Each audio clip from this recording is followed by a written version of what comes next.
exciting time for you, former Tiger, coming in and taking over the boys soccer program. How excited are you to get started with the season? I'm really looking forward to it. I've still got Tiger's blood running through my veins, and we're looking to have a great season this year. Well, tell folks what you've been up to over the last few years, and you graduated 8-9 years ago now, and back here. But where have you been, and what have you been up to? Well, upon graduation here in high school, I got a scholarship to play soccer over at Eastern New Mexico University, and I was part of the team there for 5 seasons. Had a pretty successful career. I was a regular starter over there. Learned a lot from the game. I think that's where I grew most as a player.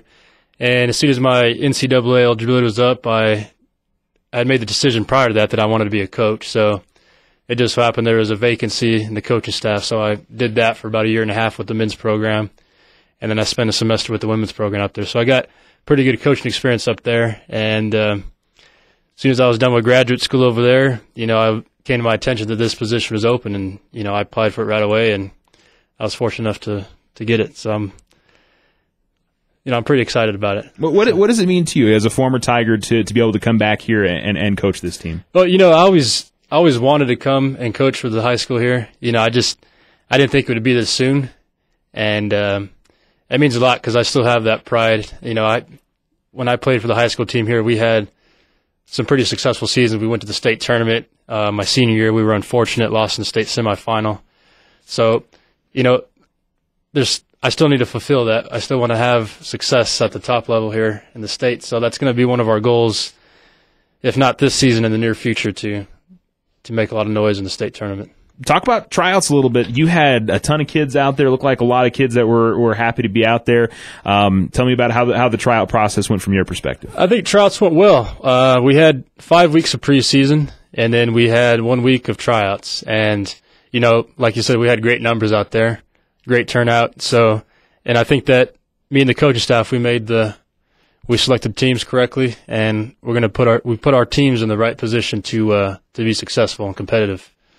How was the competitiveness in the tryouts with the kids playing? I'm sure you guys did some scrimmages and things like that within the tryout process. How was that from your point of view? It was good. I think the guys they knew what was at stake, and they all competed hard. In preseason, we did a lot of fitness in the morning, and in the afternoon was set aside for the playing and the technical stuff on the ball. And we didn't always have the most numbers in the morning, but we still had a lot of dedication, I thought, throughout preseason. I think that the guys worked hard enough to be successful this year. Not a lot of varsity experience coming back from last year. Had a bunch of seniors that graduated from last year's team, but everything seems like it's kind of fresh and starting this year. From your perspective, is that going to be a challenge, not having a whole bunch of varsity returners, or is that not going to be too big of an issue for you from your eyes? I think it will be a little bit, especially at the beginning, because some of these guys are very young. But I think as the season carries on and we get into district play, I think this team, I have several leaders that just haven't found that yet, and I think that those guys will definitely step up. But breaking down my team, I've got 4 8th graders, I've got 6 freshmen, 5 sophomores, 3 juniors, and 1 senior.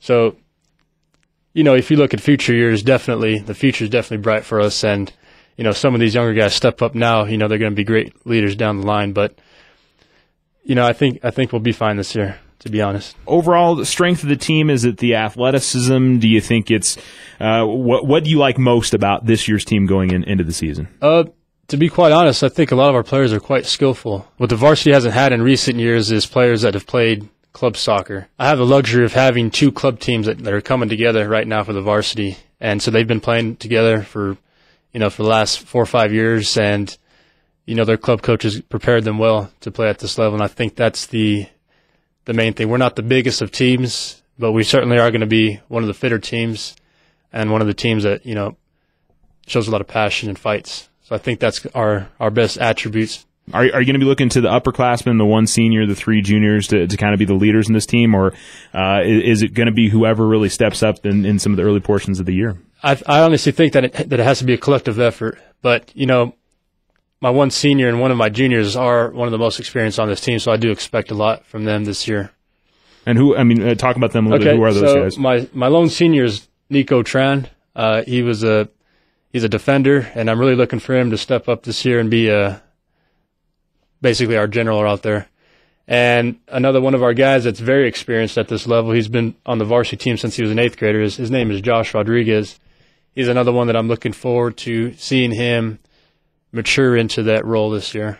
Okay, let's talk about the guys up front, maybe some of the players you expect to be goal scorers for you this year and be offensive powers for you this year. Okay, well, Josh is one of the players that's going to play higher up the pitch. He's a center midfielder, but we might put him in an attacking midfielder position or maybe outside on the flank. But I expect him to score some goals this season as well as provide some assists. Another guy that's going to be our striker, our number 9, is going to be Adam Foltz. He's a freshman. I think he's a great player. He's got a lot of pace going forward.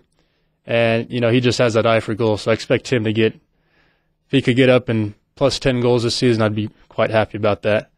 Other guys, I need some of my midfielders to produce some goals. Cameron Davis is one, and also Tristan Scumaci. I think those two, they're going to be like my point guards in the middle. They're my center midfield, so they're going to be the heart and soul of this team as far as how we're running things. They're going to have to be the ones that dictate the flow of the game. Let's talk about defense, whether it's just defenders or your midfielders. Who are the guys that you really expect to have good seasons for you this year? Okay, our defense might be a bit young. Starting from our goalkeepers, both goalkeepers who are fantastic. They're going to have bright futures. I just need them to hit that growth spurt, pretty soon. But no, they're great.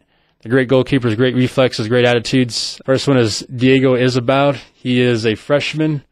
He'll be looking to fight for a starting spot, and the other goalkeeper is George Sandoval, and he'll also be fighting for the starting spot.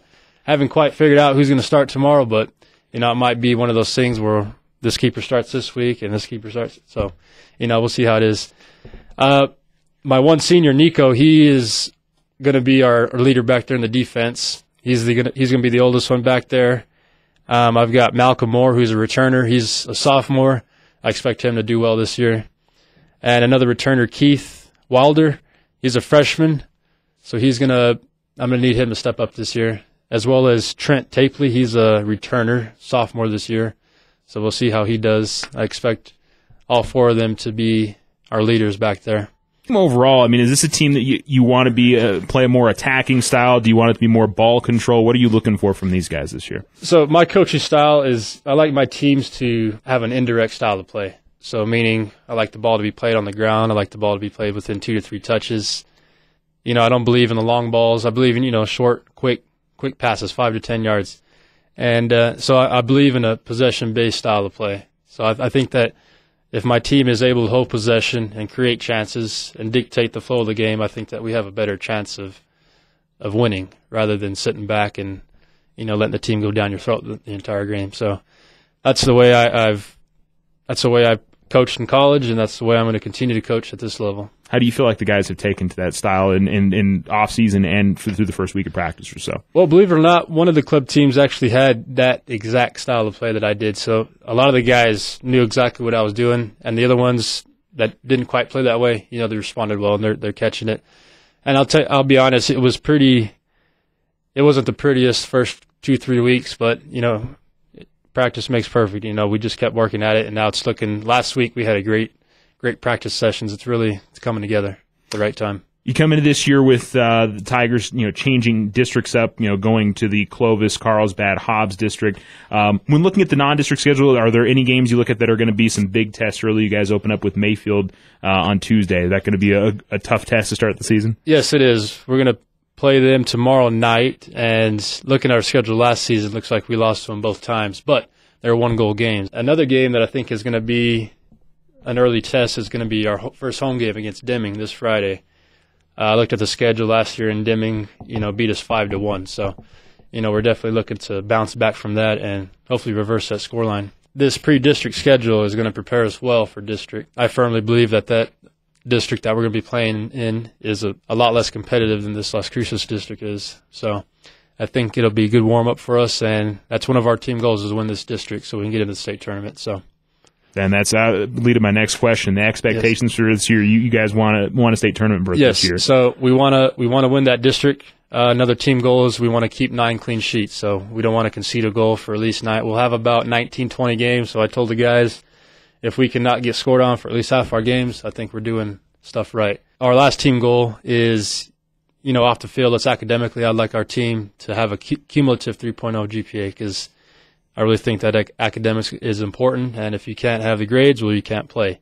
And, you know, if you're good enough to go play at college, well, if you don't have the grades, then guess what? You're not going to go play in college. So it's always important to keep those grades up. That's right. It goes student, then athlete. Right. That's the way it student goes. athlete. And there it is. Right. Well, we certainly look forward to seeing how it goes in your first year. We're real excited to see you out there. And home opener is against Deming on Friday at 6 o'clock for varsity, 4 o'clock for JV. So that'll be the first chance you can see the Tigers at home over at the Soccerplex. Come out and support us.